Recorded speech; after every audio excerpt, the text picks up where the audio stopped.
Namaskar. Today we will discuss about children education allowance.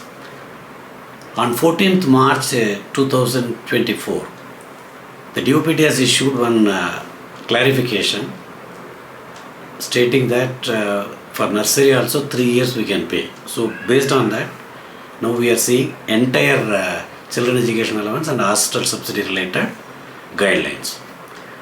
After the 7th pay commission, from 2017 onwards, the liberalized children education allowance was paid. Of course, from 6th pay commission itself, it is slightly better because earlier, before 6th pay commission, we were getting hardly annually 480 rupees or something like that. That is the maximum we could get. And that was revised to 1,500 rupees per month, something like 18,000 rupees in a year from 6th pay commission, 2008 onwards. So 2017 onwards, this has been raised to 2,250 per month. That is something like 27,000 per annum. The points here to be noted are the guidelines issue number. I have given the side. You can see it. So two surviving elder children, two elder surviving children. So you will understand what do you mean by eldest surviving children. Two only. Okay, then beyond that it is not payable. What do you mean by beyond that you won't be able to pay? Suppose you have 3 children. So first topmost 2 children only will be eligible. You can't choose, no, I will claim for last 2 or no, nothing. It is the eldest surviving 2 children. Okay. Now the question arises, the second delivery I got twins or triplet. Then for those children it is payable because it is not in our control. And failure of family planning operation, one occasion it is payable. So government is very reasonable in all these restrictions and all. So per month if you get 2,250 rupees, it is annually 27,000 rupees, and it should be claimed on completion of the academic year only. And there is no lengthy procedure and all. You fill up the form, get a certificate from the school institution headmaster or principal or whoever it is, stating that this child is studying in our school in this class. That is sufficient. Okay, you are not able to get that certificate.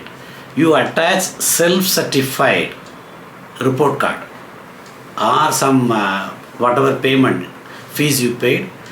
What is the amount you paid is immaterial here. If the child is studying in a school, school must be a recognized school. We will discuss on that. You spend only 1,000 rupees per month, no problem. You will get to 2,250. Why? All uniform, every expenditure for the child is planned to be covered in this. That is why they don't ask what is the actual expenditure. As far as children education allowance is concerned, it is allowance. If the child is studying, yes. But what is the school? It is recognized school. Central and state school, that is government school. Central and state aided school, normally state aided schools. Or private school recognized by center or state government. So unrecognized school, it is not allowed.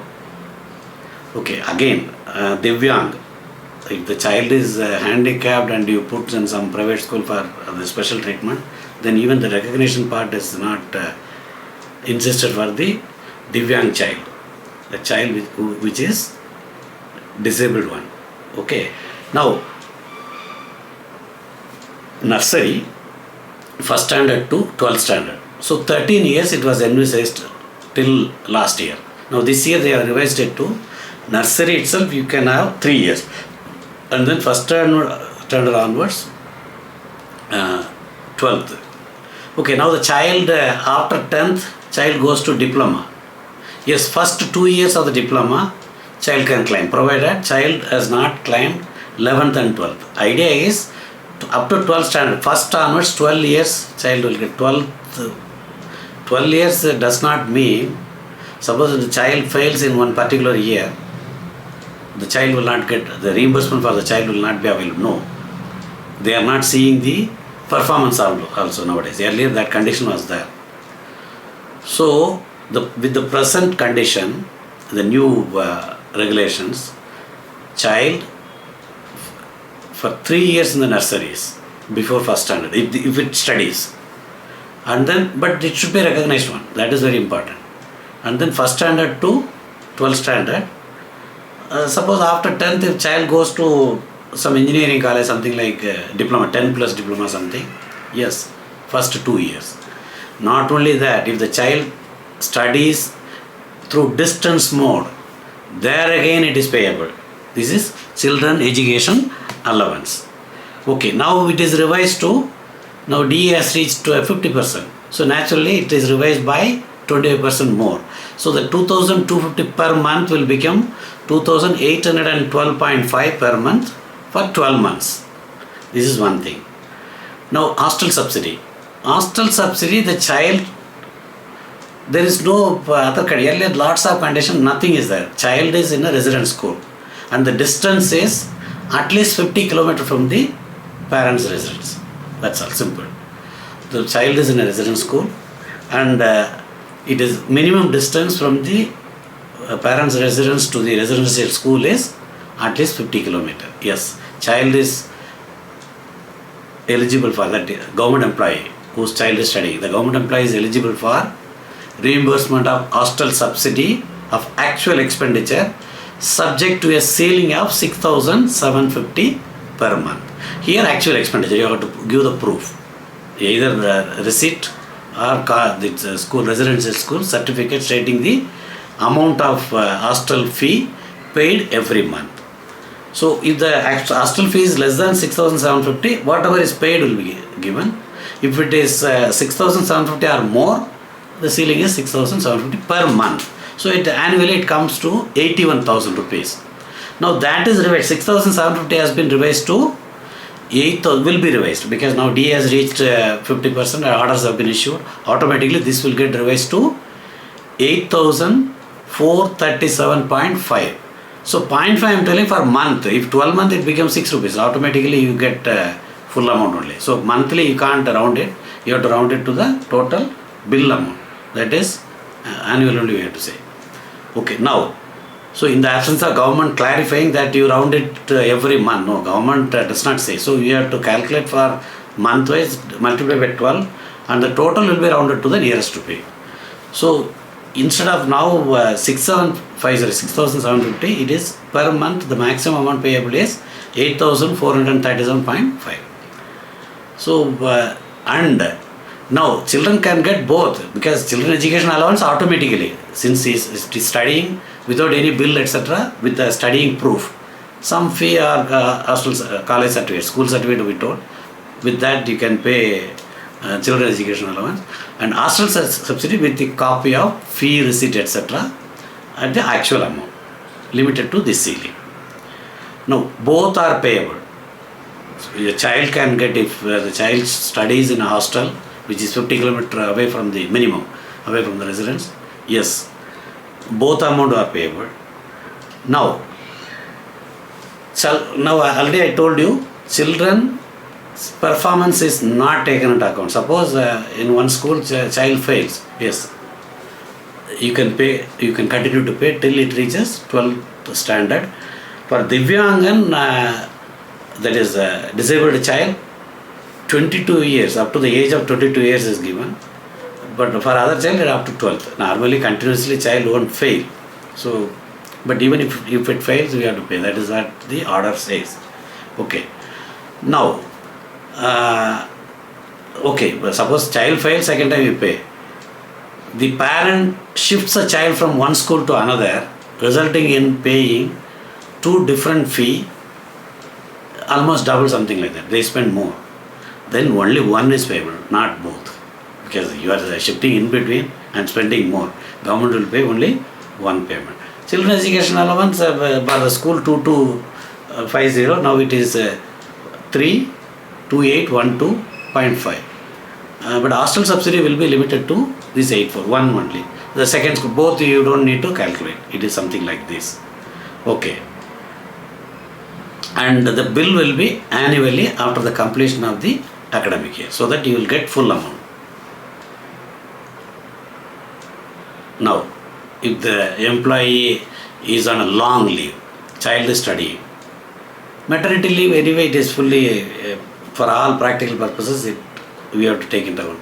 Even extraordinary leave, that is without salary, yes, children education allowance is payable. You don't need to check that.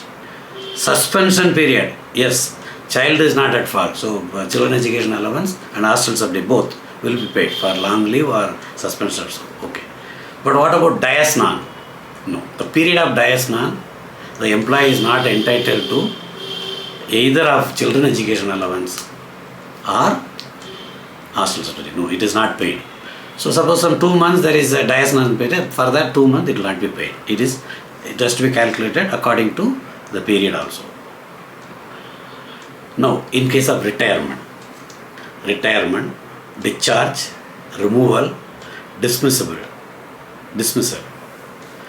So the child is studying now, mid of the year or any time, it is not, academic year is not completed. Till the particular academic year is completed, office will remove. So once the completion of the year, the employee may not be part because he has already either retired or he was dismissed, all those things.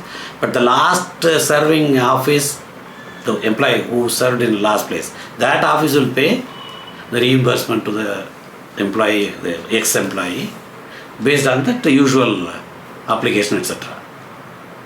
But in case of death of government servant, now here, assuming that government servant dies, two children are studying, and spouse is not working in central or state or public sector or local body or any bank, any institution funded by government, spouse is not working, then the child would continue to receive reimbursement had the government servant been alive and continued in service. So the government servant is alive, let us say up to 12th the child was entitled. Yes, up to 12th it will be paid even after death of the government servant. There is no need for any other thing. But suppose, let us say the child birth was very late. When the child reaches 10th standard, the father or the parent, father or mother, whoever is the government servant, might have retired. So up to 10th, such cases, the child would get up to the 10th period, because had the parent been alive, the child would have got up to 10th. So up to 10th, now also the child would get, and the last serving office will pay to the family on claim. See, government, the family pensioner or whoever is the family should claim, and it will be paid by the government. So now the revised thing is, important point is, even pre-first standard, 3 years it is paid. And both hostel subsidy and if it is there, if the child is put in an hostel, children, both are payable together. There is no issue. These are the salient features. Any doubt you can send message, I will reply.